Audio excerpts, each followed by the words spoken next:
এটা ভাল খবৰ তিনটা বিভাগত চাকৰি ওলাইছে এতিয়া বিভাগকেইটা কি হয় আৰু কেনেকৈ এপ্লাই কৰিব লাগিব তোমালোকৰ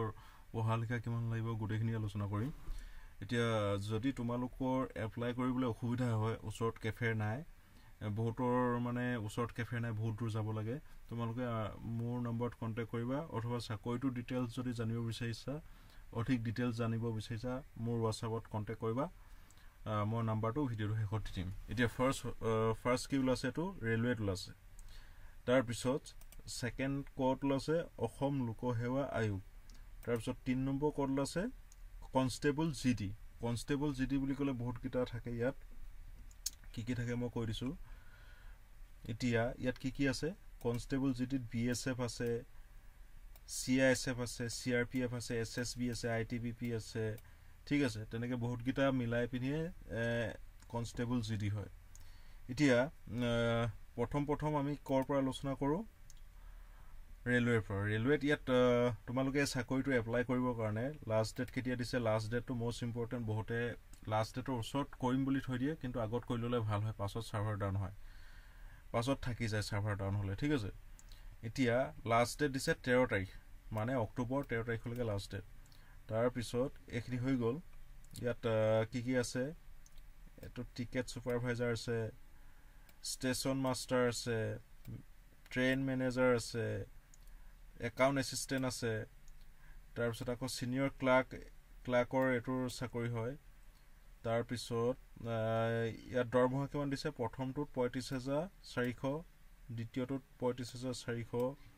থাৰ্ডটোত কিমান 29200 আৰু ফৰ্থটোত কিমান আছে 29200 তাৰ পিছত তোমালোকৰ 5 নম্বৰটোত 29200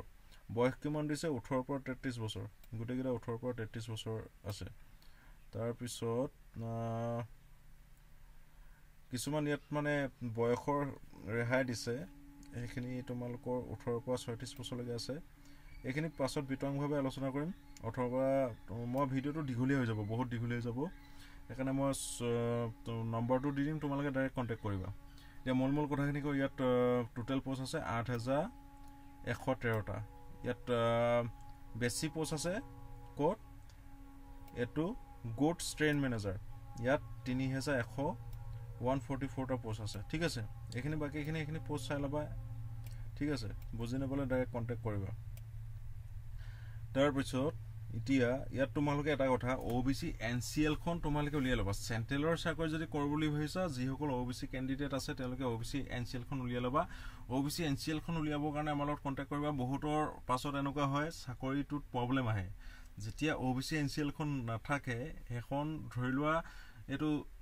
ওবিসি এনসিএল মানে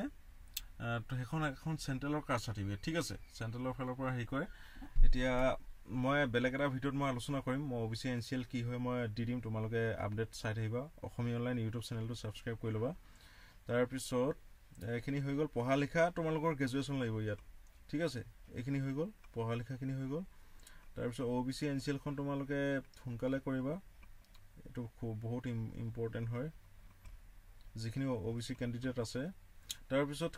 ষ্টেনোগ্ৰাফাৰ জবটো এটো অসম লোকসেৱা আয়োগত ওলাছে ইয়াত পঢ়া লিখা তোমালোকৰ কি লাগিব পঢ়া লিখা গ্ৰেজুৱেট হলে হ'ব লাষ্ট ডেট কেতিয়া 5 তাৰিখ 10 মাহ মানে অক্টোবৰ 5 তাৰিখলৈকে লাষ্ট ডেট ইয়াত ষ্টেনোগ্ৰাফাৰ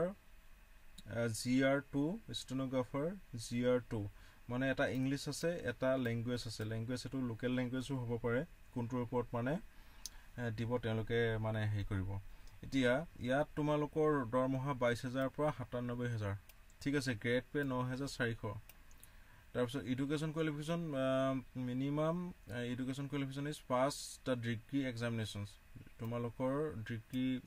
ডিগ্ৰী পাস হ'ব লাগিব গ্ৰেজুৱেট হ'ব লাগিব তাৰ পিছত তোমালোকৰ উইথ প্ৰফিচিয়েন্সি ইন ষ্টেনোগ্ৰাফি মানে কম্পিউটাৰ টাইপিং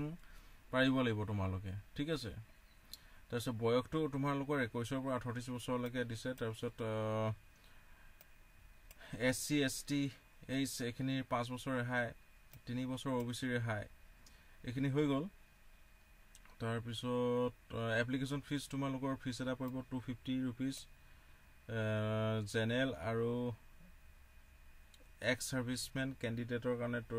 তাৰপিছত প্ৰচেছিং ফিজ 40 rupees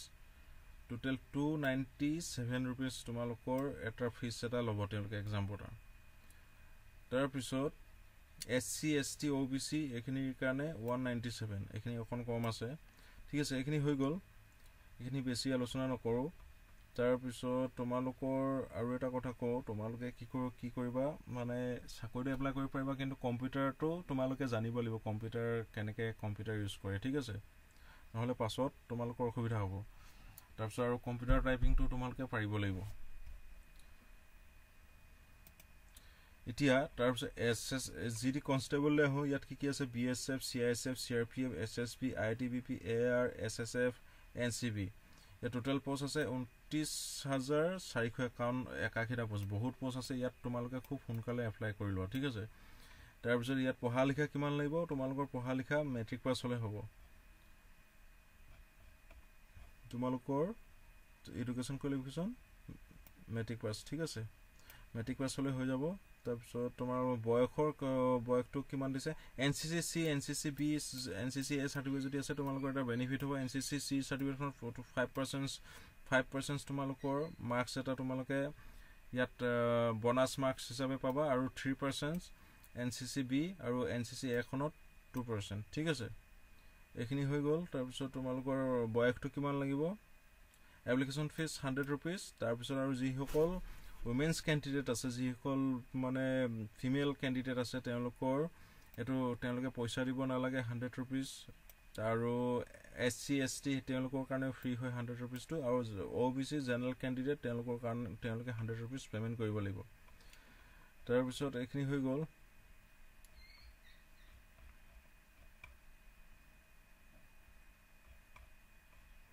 তোমালোকৰ এতিয়া বয়সটো মই কৈ দিছো তোমালোকৰ বয়সটো ইয়াত ৰেহাই দিছে OBC খিনি 26 বছৰলৈকে পাৰিব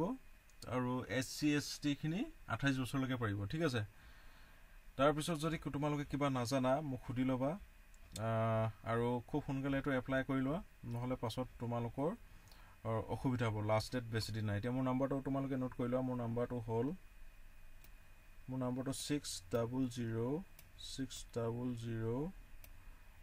6001673212